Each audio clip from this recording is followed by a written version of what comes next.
ਜਿਹੜਾ ਕੱਲ ਦਾ ਇਸ਼ੂ ਹੈ, ਖਾਸ ਕਰਕੇ ਜਿਹੜੀ ਗਵਰਨਮੈਂਟ ਆਫ ਇੰਡੀਆ ਨੇ ਜਿਹੜਾ ਇਹ ਫੈਸਲਾ ਲਿਆ ਕਿ 50 ਕਿਲੋਮੀਟਰ ਦੇ ਵਿੱਚ ਵਰਚੁਅਲੀ ਇਹ ਗਵਰਨਮੈਂਟ ਆਫ ਇੰਡੀਆ ਨੇ 50 ਕਿਲੋਮੀਟਰ ਦਾ ਮਤਲਬ ਹੈ ਕਿ ਅੱਧੇ ਪੰਜਾਬ ਤੇ ਇਹ ਕਬਜ਼ਾ ਕਰਨ ਵਾਲੀ ਕੋਸ਼ਿਸ਼ ਹੈ। ਔਰ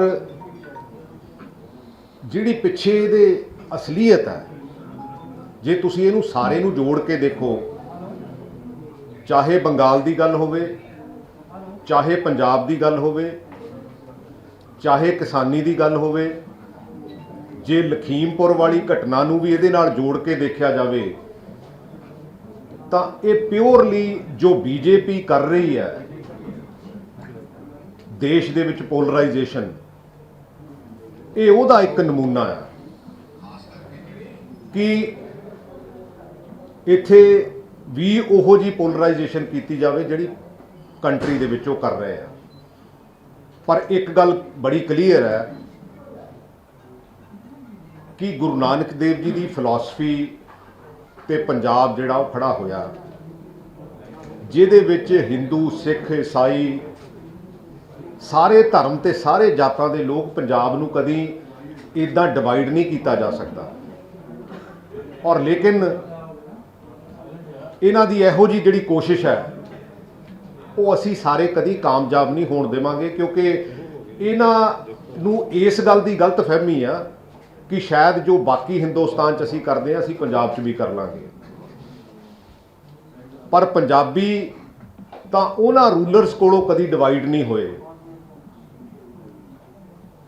ਅਸੀਂ ਕਿਸੇ ਵੀ ਧਰਮ ਨੂੰ ਬਿਲੋਂਗ ਕਰਦੇ ਹੋਈਏ, ਕਿਸੇ ਵੀ ਜਾਤ ਨੂੰ ਬਿਲੋਂਗ ਕਰਦੇ ਹੋਈਏ, ਪਰ ਜਿਹੜੀ ਪੰਜਾਬੀਅਤ ਹੈ ਉਹ ਹਮੇਸ਼ਾ ਅਸੀਂ ਜਿੰਦਾ ਰੱਖੀ ਔਰ ਜਿੰਦਾ ਰੱਖਣੀ ਹੈ। ਲੇਕਿਨ ਕਈ ਚੀਜ਼ਾਂ ਰਲੀਆਂ ਹੋਈਆਂ ਹੁੰਦੀਆਂ ਔਰ ਉਹਦੇ ਵਿੱਚ ਅਨਫੋਰਚੂਨੇਟਲੀ ਸਾਡੇ ਫਾਰਮਰ ਐਕਸ ਸਾਡੇ chief minister captain Amarinder Singh, ਉਹਨਾਂ ਦਾ ਬਿਆਨ ਆਉਣਾ, ਕਿਉਂਕਿ ਅਸੀਂ ਕੀ ਇਹ ਪ੍ਰੂਵ ਕਰਨਾ ਚਾਹੁੰਦੇ ਆ। ਉਹ ਤਾਂ ਇਸ ਤਰ੍ਹਾਂ ਐਕਟ ਕਰਦੇ, ਕਿਉਂਕਿ ਮੈਂ ਤਾਂ ਹਮੇਸ਼ਾ ਕਹਿੰਦਾ ਸੀ ਕਿ ਬੀਜੇਪੀ ਨਾਲ ਹੀ ਹੈ। ਪਹਿਲਾਂ ਜਿੱਦਣ ਗਏ ਸੀ ਉਦਣ 10 ਦਿਨ ਲਈ ਪੈਡੀ ਡਿਲੇ ਕਰਾਇਆ ਹੈ, ਜਿੱਦਣ ਹੁਣ ਗਏ ਤੇ ਉਦਣ ਆਹ ਸ਼ਰਾਰਤ ਕਰਿਆ ਹੈ। ਕੈਪਟਨ ਅਮਰਿੰਦਰ ਸਿੰਘ ਜੀ, ਇੱਦਾਂ ਨਾ ਕਰੋ। ਅਸੀਂ ਤੁਹਾਨੂੰ ਬਹੁਤ ਹੋਰ ਤਰ੍ਹਾਂ ਦੀ ਰਿਸਪੈਕਟ ਨਾਲ ਦੇਖਦੇ ਹਾਂ ਕਿ ਬਹੁਤ ਵੱਡੇ ਲੀਡਰ ਹੋ, but at the same time ਇਹੋ ਜਿਹੀਆਂ ਪੰਜਾਬ ਪ੍ਰਤੀ ਔਰ ਬੀਜੇਪੀ ਨਾਲ ਰਲ ਕੇ ਇੱਦਾਂ ਦੀਆਂ ਗੱਲਾਂ ਨਾ ਕਰੋ। ਔਰ ਬੀਜੇਪੀ ਨੂੰ ਵੀ ਇਸ ਗੱਲ ਦਾ ਧਿਆਨ ਰੱਖਣਾ ਚਾਹੀਦਾ, ਕਿਉਂਕਿ ਉਹਨਾਂ ਦਾ ਸਟੇਕ ਨਹੀਂ ਹੈ, ਲੇਕਿਨ ਪੰਜਾਬ ਨੂੰ ਡਿਸਟਰਬ ਕਰਨ ਵਾਲੀਆਂ, ਕਿਉਂਕਿ ਜਦੋਂ ਤੁਸੀਂ ਅੱਧੇ ਪੰਜਾਬ ਤੇ BSF ਦਾ ਕਬਜ਼ਾ ਕਰਾਉਂਦੇ ਆ ਨਾ, ਇਹਦਾ ਮਤਲਬ ਇਹ ਹੋਇਆ ਕਿ ਮਨਸ਼ਾ ਤੁਹਾਡੀ ਇਹ ਹੈਗੀ ਆ ਕਿ ਪੰਜਾਬ ਦੇ ਵਿੱਚ ਗਵਰਨਰ ਰੂਲ ਵੱਲ ਨੂੰ ਅਸੀਂ ਇਹਨੂੰ ਤੋੜ ਲਈਏ ਕਿ ਹਾਂ ਬਈ ਡਿਸਟਰਬ ਸਟੇਟ ਹੈਗੀ ਆ। ਸੋ ਮੈਂ ਤਾਂ ਖਾਸ ਕਰਕੇ ਜਿਹੜੇ ਦੇਸ਼ ਦੇ ਹੋਮ ਮਿਨਿਸਟਰ ਹੈ ਉਹਨਾਂ ਨੂੰ ਅਪੀਲ ਕਰੂੰਗਾ, ਕਿਉਂਕਿ ਪੰਜਾਬ ਦਾ ਨੁਕਸਾਨ ਪਹਿਲਾਂ ਬਹੁਤ ਹੋ ਚੁੱਕਿਆ। ਪੰਜਾਬ ਨੂੰ ਤੁਸੀਂ 2022 ਜਾਂ 2024 ਲਈ ਕਿਸੇ ਹੋਰ ਪਾਸੇ ਨੂੰ ਨਾ ਤੋਰੋ। ਅਸੀਂ ਹਿੰਦੁਸਤਾਨ ਦੀ ਹਰ ਸੈਕਟਰ ਦੇ ਵਿੱਚ ਹਮੇਸ਼ਾ ਜਿੰਨਾ ਵੀ ਵੱਧ ਚੜ ਕੇ ਹਿੱਸਾ ਪਾਇਆ, ਜਦੋਂ ਵੀ ਕਿਤੇ ਦੇਸ਼ ਨੂੰ ਸਮੱਸਿਆ ਆਈ ਹੈ, ਔਰ ਅਸੀਂ ਉਹਦੇ ਵਿੱਚ ਯੋਗਦਾਨ ਪਾਇਆ ਔਰ ਪਾਉਂਦੇ ਰਹਿਣਾ। ਔਰ ਤੁਹਾਡੀਆਂ ਇਹੋ ਜਿਹੀਆਂ ਨਾਕਾਮ ਕੋਸ਼ਿਸ਼ਾਂ ਨੂੰ ਅਸੀਂ ਕਾਮਯਾਬ ਨਹੀਂ ਹੋਣ ਦੇਣਾ। ਸੋ ਮੈਂ ਤਾਂ ਇੰਨੀ ਕੁ ਰਿਕੁਐਸਟ ਕਰਨੀ ਸੀ, ਔਰ ਮੈਂ ਸਿੰਗਲਾ ਸਾਹਿਬ ਨੂੰ ਰਿਕੁਐਸਟ ਕਰੂੰਗਾ। ਸਵਾਲ ਵੀ ਤੁਹਾਡਾ ਬਿਲਕੁਲ ਸਵਾਲ ਵੀ, ਔਰ ਸਿੰਗਲਾ ਸਾਹਿਬ 2 ਮਿੰਟ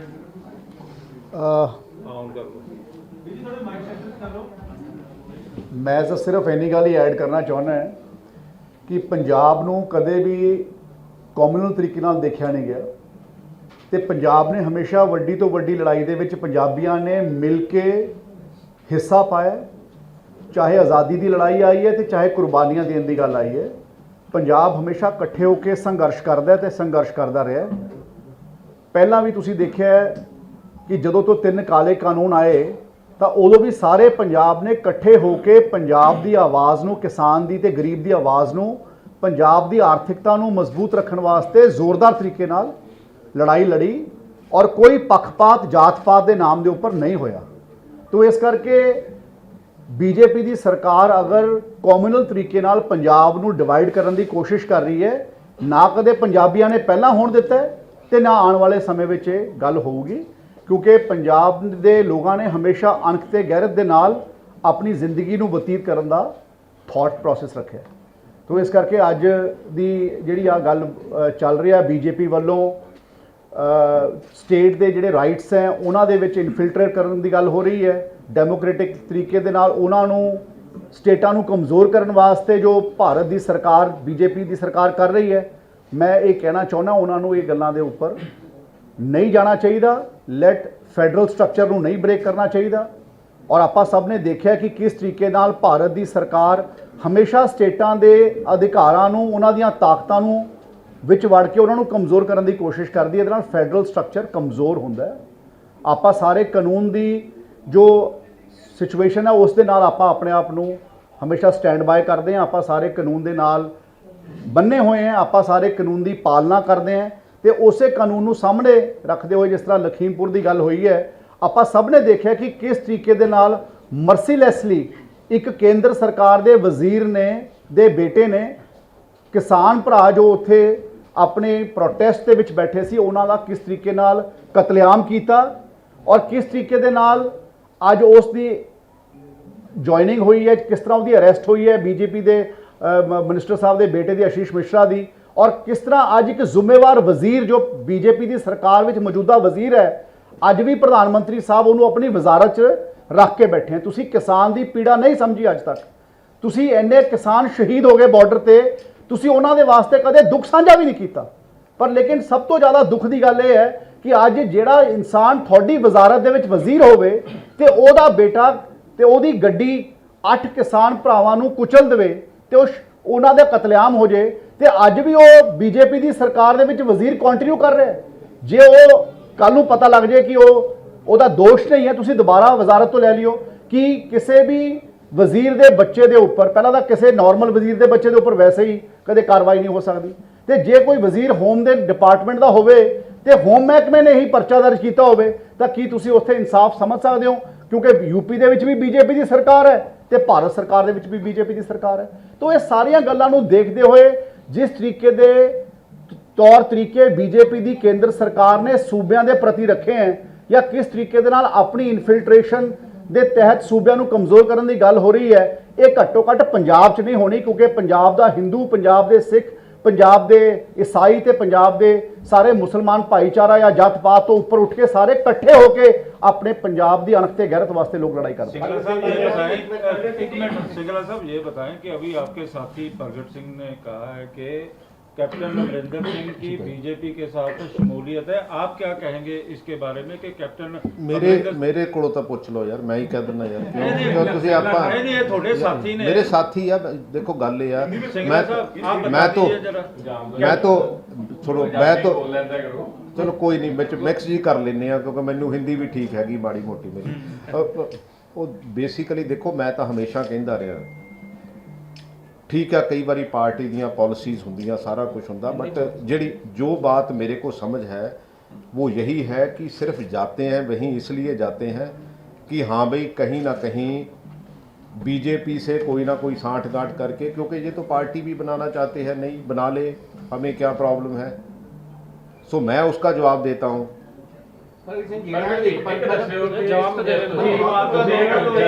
ਜਿਹੜੇ ਸਾਬਕਾ ਮੰਤਰੀ ਕੈਪਟਨ ਅਮਰਿੰਦਰ ਸਿੰਘ ਨੇ ਉਹਨਾਂ ਨੇ ਇਹ ਸਭ ਕੁਝ ਕਰਵਾਇਆ। ਤੁਹਾਡੇ ਸਾਬਕਾ ਪੰਜਾਬ ਕਾਂਗਰਸ ਦੇ ਪ੍ਰਧਾਨ ਸੁਨੀਲ ਜਾਖੜ ਜੀ ਕਹਿੰਦੇ ਨੇ ਕਿ ਮੌਜੂਦਾ ਮੁੱਖ ਮੰਤਰੀ ਚਰਨਜੀਤ ਚੰਨੀ ਹੋਣਾ ਨੇ ਇਹ ਸਾਰਾ ਕੁਝ ਕਰਾਇਆ। ਜਦੋਂ ਗ੍ਰਹਿ ਮੰਤਰੀ ਨੂੰ ਮਿਲੇ ਉਹਨਾਂ ਨੂੰ ਮੰਗ ਪੂਰੀ ਕਰਨੀ ਸਰੈਂਡਰ ਹੋ गए। उन्होंने ये भी कहा कि ऐसा लग रहा है कि 25,000 किलोमीटर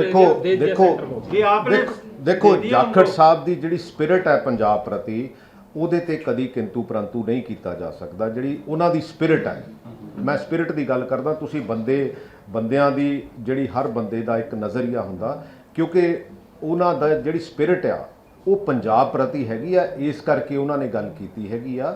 ਔਰ ਇਹਦੇ ਵਿੱਚ ਜਿਹੜਾ ਚਰਨਜੀਤ ਚੰਨੀ ਜੀ ਹੈਗੇ ਆ ਉਹਨਾਂ ਨੇ ਤਾਂ ਇੱਕ ਸਿੰਪਲ ਗੱਲ ਕਹੀ ਸੀਗੀ, ਲੇਕਿਨ ਉਸ ਗੱਲ ਨੂੰ ਆਧਾਰ ਬਣਾ ਲੈਣਾ। ਨਹੀਂ ਤੁਹਾਡੇ ਉਸ ਗੱਲ ਨੂੰ ਕਹਿ ਰਹੇ ਨੇ, ਪਾਰਟੀ ਦੇ ਸਾਬਕਾ ਪ੍ਰਧਾਨ ਕਹਿ ਰਹੇ ਨੇ। ਮੈਂ ਕਹਿੰਦਾ ਉੱਤੇ ਉਹਨਾਂ ਦੀ ਸਪਿਰਿਟ ਜਿਹੜੀ ਆ, ਉਹਨਾਂ ਦੀ ਸਪਿਰਿਟ, ਤੁਸੀਂ ਪੰਜਾਬ ਪ੍ਰਤੀ ਉਹਨਾਂ ਦੀ ਸਪਿਰਿਟ ਦੀ ਗੱਲ ਕਰੋ ਨਾ। ਸਪਿਰਿਟ ਦੀ ਨਹੀਂ ਜੀ, ਉਹ ਕਹਿ ਰਹੇ ਨੇ ਚਰਨਜੀਤ ਚੰਨੀ ਉਹਨਾਂ ਨੇ ਕਰਵਾਇਆ, ਸਪਿਰਿਟ ਤੇ ਇਹ ਕਹਿੰਦੇ ਵੀ ਜਦ ਗ੍ਰਹਿ ਮੰਤਰੀ ਨੂੰ ਮਿਲ ਕੇ ਆਏ ਨੇ, ਉਸ ਤੋਂ ਬਾਅਦ ਇਹ ਫੈਸਲਾ ਆ ਗਿਆ। ਇਦਾਂ ਦੀ ਕੋਈ ਚਿੱਠੀ ਨਹੀਂ, ਕੋਈ ਕੁਛ ਨਹੀਂ ਹੈ। ਸੁਣੋ ਮੇਰੀ ਗੱਲ, 5 ਲੇਕਿਨ ਸਤੰਬਰ ਤੋਂ ਉਹਨਾਂ ਨੇ ਫੋਟੋ, ਲੇਕਿਨ ਇਹ ਗੱਲ ਨੂੰ ਇਸ ਪਾਸੇ ਨੂੰ ਲੈ ਜਾਣਾ ਕਿ ਚਰਨਜੀਤ ਸਿੰਘ ਚੰਨੀ ਸਾਡੇ ਚੀਫ ਮਿਨਿਸਟਰ, ਉਹਨਾਂ ਨੇ ਕੋਈ ਚਿੱਠੀ ਲਿਖੀ ਆ, ਇਦਾਂ ਦੀ ਕੋਈ ਚਿੱਠੀ ਨਹੀਂ ਹੈ, ਇਦਾਂ ਦੀ ਕੋਈ ਗੱਲ ਨਹੀਂ ਹੈ। ਸਿੰਪਲ, ਕਿਉਂਕਿ ਸਾਡੇ ਤਾਂ ਬੇਸਿਕਲੀ ਜਿੰਨੀ ਡਰੱਗਸ ਆ ਰਹੀ ਆ, ਆਪਾਂ ਨੂੰ ਪਤਾ ਕਿਹੜੀ ਬੰਦਰਗਾਹ ਤੋਂ 3000 ਕਿਲੋ ਹੀ ਫੜ ਹੋਈ ਸੀ ਨਾ, ਆਪਾਂ ਨੂੰ ਪਤਾ, ਕਿਉਂਕਿ ਮੈਂ ਤਾਂ ਪੁਲਿਸ ਦੇ ਵਿੱਚ ਵੀ ਰਿਹਾ, ਮੈਂ ਇਸ ਗੱਲ ਨੂੰ ਸਮਝਦਾ ਵੀ ਹੈਗਾ। ਸੋ ਇਸ ਕਰਕੇ ਇਹਨਾਂ ਗੱਲਾਂ ਨੂੰ ਬੇਸਿਕਲੀ ਅਦਰਵਾਈਜ਼ ਬੇਸ ਬਣਾ ਲੈਣਾ, ਲੇਕਿਨ ਇਹਨੂੰ ਕਿਤੇ ਜੋੜ ਕੇ ਦੇਖੋ ਤਾਂ ਉਹਦੇ ਵਿੱਚੋਂ ਕਲੀਅਰ ਕੱਟ ਜਿਹੜੀ government of India the, BJP ਦੀ ਮਨਸ਼ਾ ਤੁਹਾਨੂੰ ਕਲੀਅਰ ਕੱਟ ਨਜ਼ਰ ਆ ਜਾਊਗੀ। आपकी पार्टी के सांसद अगर बीएसएफ को 50 किलोमीटर तक ਜਿਹੜੀ ਪਰਮਿਸ਼ਨ ਦਿੱਤੀ ਗਈ ਹੈ, ਉਹਦਾ ਕਾਰਨ ਇਹ ਵੀ ਮੰਨਿਆ ਜਾ ਰਿਹਾ ਕਿ ਪੰਜਾਬ ਪੁਲਿਸ ਦੀ ਵੀ ਬਹੁਤ ਇਨਵੋਲਵਮੈਂਟ ਰਹੀ ਹੈ ਡਰੱਗ ਡੀਲਰਸ ਦੇ ਨਾਲ, ਉਹਨੂੰ ਕਰਬ ਕਰਨ ਲਈ ਜਿਹੜਾ ਇਹ ਕੀਤਾ ਗਿਆ ਸਟੈਪ ਚੱਕਿਆ ਗਿਆ। ਇਦਾਂ ਦੀ ਕੋਈ ਗੱਲ ਨਹੀਂ ਹੈ, ਪੰਜਾਬ ਪੁਲਿਸ ਕੰਪੀਟੈਂਟ ਹੈ। ਕਈ ਵਾਰੀ ਕੀ ਹੁੰਦਾ ਕਿ ਸਾਡਾ ਹੁਣ ਜਿਹੜਾ ਹੋਮ ਮਿਨਿਸਟਰ ਹੈ ਔਰ ਸਾਡੇ ਚੀਫ ਮਿਨਿਸਟਰ ਸਾਹਿਬ ਹੈ, ਇਹ ਫੁੱਲੀ ਕੰਪੀਟੈਂਟ ਹੈਗੇ ਆ। ਇਹ ਪੰਜਾਬ ਪੁਲਿਸ ਕੰਪੀਟੈਂਟ ਹੈਗੀ ਆ ਇਹਨੂੰ ਕਰਬ ਕਰਨ ਲਈ। ਹਾਂ, ਬਲੈਕ ਸ਼ੀਪਸ ਹੈਗੀਆਂ, ਆਈ ਡੂ ਅੰਡਰਸਟੈਂਡ। ਉਹ ਬਲੈਕ ਸ਼ੀਪਸ ਨੂੰ ਆਇਡੈਂਟੀਫਾਈ ਕਰਕੇ ਸਾਨੂੰ ਸਾਈਡ ਤੇ ਕਰਨਾ ਪਊਗਾ। ਇਹਦੇ 'ਚ ਕੋਈ ਦੋਰਾਮਾ ਨਹੀਂ। ਐਸਟੀਐਫ ਫਾਰਮ ਹੋਈ ਸੀ ਕਿ ਔਰ ਹਰਪ੍ਰੀਤ ਸਿੰਘ ਸਿੱਧੂ ਨੇ ਜਿਹੜਾ ਸਭ ਤੋਂ ਪਹਿਲਾ ਕੇਸ ਪਕੜਿਆ ਸੀ, ਉਹ ਇੰਸਪੈਕਟਰ ਸੀ ਜਲੰਧਰ ਦਾ, ਪੰਜਾਬ ਪੁਲਿਸ ਦਾ ਬਹੁਤ ਵੱਡਾ ਸੀ, ਬਟ ਉਹਨੂੰ ਬਾਅਦ ਵਿੱਚ ਅਸ਼ਫ ਕਰ ਦਿੱਤਾ ਗਿਆ। ਹਜੇ ਹਸ਼ਪ ਨਹੀਂ ਕੀਤਾ ਗਿਆ। ਹਜੇ ਜਿਹੜੀ ਰਿਪੋਰਟ ਹਾਈ ਕੋਰਟ ਦੇ ਵਿੱਚ ਪਈ ਆ। ਤੁਹਾਨੂੰ ਵੀ ਪਤਾ ਲੜਾਈ ਕਾਹਦੇ ਲਈ ਆ, ਮੈਨੂੰ ਵੀ ਪਤਾ ਇਸ ਕਰਕੇ ਕਾਹਦੇ ਲਈ ਆ। ਪੰਜਾਬ ਦੇ ਜਿਹੜੇ ਜ਼ਿਆਦਾਤਰ ਬਾਰਡਰ ਏਰੀਏ ਦੇ ਸ਼ਹਿਰ ਹੈਗੇ ਨੇ, ਸ਼ਹਿਰ ਸਾਰੇ ਹੀ ਇਹਦੇ ਵਿੱਚ ਆ ਜਾਂਦੇ ਨੇ 50 ਕਿਲੋਮੀਟਰ ਦੇ ਵਿੱਚ। ਇਹਦੇ ਵਿੱਚ ਤਾਂ ਪਠਾਨਕੋਟ ਤੋਂ ਚੱਲ ਕੇ ਅਬੋਹਰ ਫਾਜ਼ਿਲਕਾ ਤੱਕ ਸਾਡੇ 6-7 ਜਿਹੜੇ ਜ਼ਿਲ੍ਹੇ ਹੈਗੇ ਆ ਇਹਦੇ ਵਿੱਚ ਆ ਜਾਂਦੇ ਆ। ਔਰ ਇਹ ਜਿਹੜਾ ਗਵਰਨਮੈਂਟ ਆਫ ਇੰਡੀਆ ਨੂੰ ਜਲਦੀ ਤੋਂ ਜਲਦੀ ਰਿਵਿਊ ਕਰਕੇ ਸਿਰਫ ਤੇ ਸਿਰਫ ਪੋਲਰਾਈਜੇਸ਼ਨ ਦੀ ਨਿਗਾਹ ਨੂੰ ਪਰਾਂ ਕਰਕੇ ਇਹਨੂੰ ਉਸ ਐਂਗਲ ਨਾਲ ਦੇਖਣਾ ਚਾਹੀਦਾ ਜਿੰਨੀ ਅੱਜ ਦੀ ਤਰੀਕ ਦੇ ਵਿੱਚ, ਕਿਉਂਕਿ ਬਾਰਡਰ ਸੀਲਡ ਵੀ ਹੈਗਾ ਔਰ ਉਹਦੇ ਵਿੱਚ ਹੋਰ ਫਰਦਰ, ਕਿਉਂਕਿ ਇਹ ਤਾਂ ਠੀਕ ਹੈ ਵੀ ਮੈਂ ਸਮਝਦਾ ਕਿੱਦਾਂ ਜਿਹੜਾ ਕਿਹੜੀ ਏਜੰਸੀ ਕਿੱਦਾਂ ਕੰਮ ਕਰਦੀ ਹੈ। ਮੈਂ ਬਿਲਕੁਲ 200% ਇਹਦੇ 'ਚ ਕਲੀਅਰ ਹੈਗਾ। ਔਰ ਇਹਦੇ ਵਿੱਚ ਜਿਹੜੀ ਹਿੰਦੁਸਤਾਨ ਦੀ ਸਰਕਾਰ ਆ, ਉਹਨਾਂ ਨੂੰ ਇਦਾਂ ਦੀ ਸੋਚ ਨਹੀਂ ਰੱਖਣੀ ਚਾਹੀਦੀ, ਸੋਚ ਬਦਲਣੀ ਚਾਹੀਦੀ ਆ। ਔਰ ਜਿਹਨਾਂ ਦੇ ਥਰੂ ਇਹ ਹੱਥ ਕੰਡੇ ਵਰਤਦੇ ਆ, ਉਹਨਾਂ ਨੂੰ ਵੀ ਇਹ ਇੱਕ ਸੁਝਾਅ ਦਿੰਦਾ ਵੀ ਇਦਾਂ ਦੀ ਗੱਲ ਪੰਜਾਬ ਨਾਲ ਨਾ ਕਰੋ। ਇਹ ਪੰਜਾਬ ਜਿਹੜਾ ਆ ਉਹ ਸਾਰਾ ਦਾ ਸਾਰਾ, ਹਰ ਸੁਸਾਇਟੀ ਜਿਹੜੀ ਇਕੱਠੀ ਆ, ਹਰ सुसाइटी इकट्ठी है और पंजाब ਨੂੰ डिफेंड करने लिए हर सोसाइटी इकट्ठी है। आपकी पार्टी के सांसद ड्रोन के माध्यम से हथियार आ रहे थे, लेकिन अगर हम पिछले 2 महीने की बात करें तो पंजाब पुलिस ने जो 4 टिफिन बॉम्ब आए, हैंड ग्रेनेड आए, सब रिकवर किया। तो कहीं ऐसी कोई चूक रही नहीं, कोई आतंकी वारदात करने की जो पूरी प्लानिंग थी पाकिस्तान। मैं तो ये कहता हूं कि 4.5 साल तो ऐसा हुआ नहीं। जब कैप्टन अमरिंदर सिंह जी थे फिर तो 50 किलोमीटर का ऑर्डर आया नहीं। आप इससे क्या समझ सकते हैं? नहीं, मैं पूछ रहा हूं सर, पंजाब पुलिस तो कॉम्पिटेंट है, तभी पंजाब पुलिस बिल्कुल कॉम्पिटेंट है और पंजाब पुलिस उस हर मुकाबले के लिए तैयार है। ऐसी देखो जो मंशा होती है ना 2022 की और 2024 की, उसमें इतनी क्लैरिटी है कि यहाँ हर भाईचारे को डराने की कोशिश करके और उसको पोलराइज करने की जो है मंशा है, वो उसकी क्लैरिटी है और हम वो होने नहीं देंगे। सर, ये कम्युनल आप बात कह रहे हैं, कम्युनल कैसे होगा? अगर बीएसएफ को अथॉरिटी मिल रही है तो बीएसएफ तो फोर्स है, आप कह रहे हैं पोलराइजेशन होगा, कम्युनल किया जा रहा है पूरा मामला, तो ये कैसे? तो फेडरल डिसिप्लिन फोर्स कैसे? मैं आपको बता देता हूँ भाई, हम कॉम्पिटेंट हैं पंजाब को हैंडल करने के लिए। गवर्नर रूल किसको कहते हैं?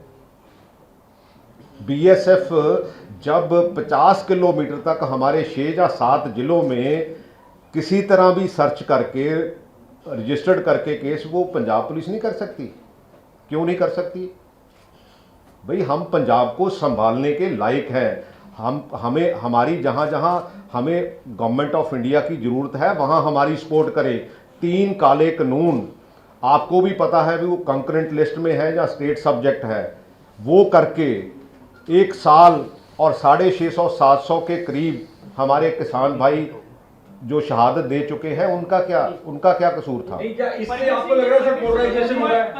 आप कह रहे हैं पोलराइजेशन, वो मैं चाह रहा हूं कि आप पोलराइजेशन इसलिए है मेरे भाई कि किसी ना किसी कम्युनिटी को डरा के कि हाँ भाई हम सेफ नहीं है पंजाब में।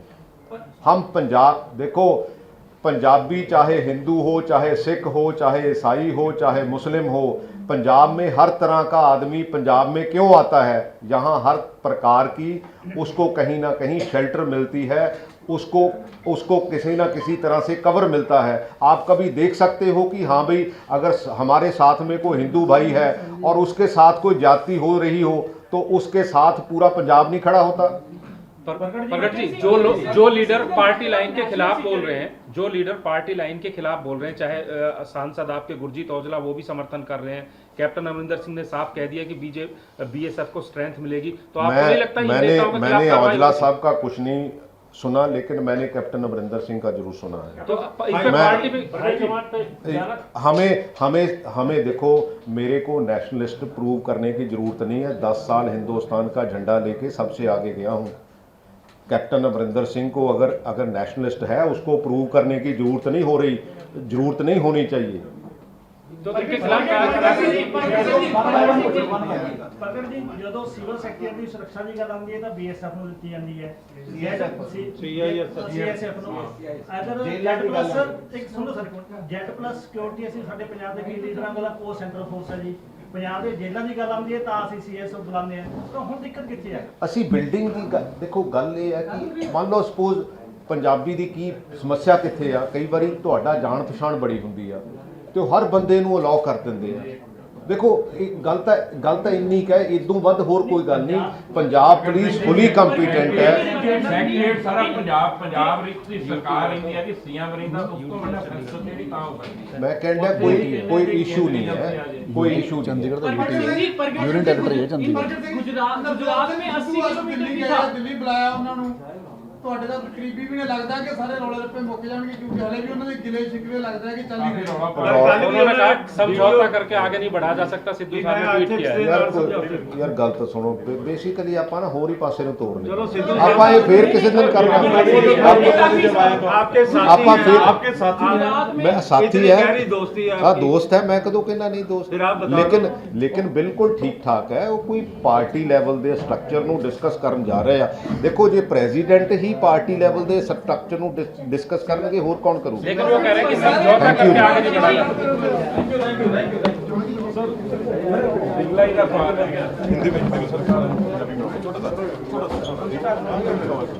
रणदीप जी